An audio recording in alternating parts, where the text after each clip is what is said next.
Now, I'm going to tell you about hijabi sisters and mothers. Allah says in Holy Quran, وَقُلْ لِلْمُؤْمِنَاتِ يَغْضُضْنَ مِنْ أَبْصَارِهِنَّ وَيَحْفَظْنَ فُرُوجَهُنَّ. The hijab in Islam is very important.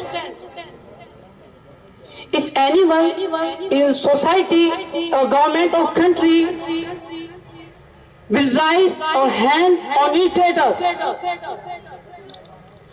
so because hijab is our right, hijab is our pride, hijab is our identity, hijab is our beauty, hijab is our choice, hijab is our crown, hijab is our Islam, hijab is our fundamental right, and hijab is our Quran, not a crime, and hijab in Islam is well connected with that of marriage and Islamic family system.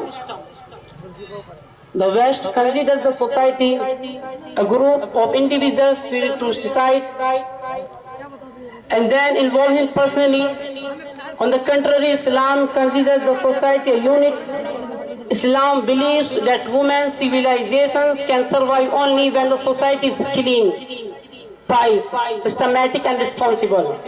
In the last, hijab is a beauty and a symbol of dignity for women. Hijab doesn't allow women to achieve high goals. That's all. Wa akhiru da'wana and alhamdulillahi rabbil alameen.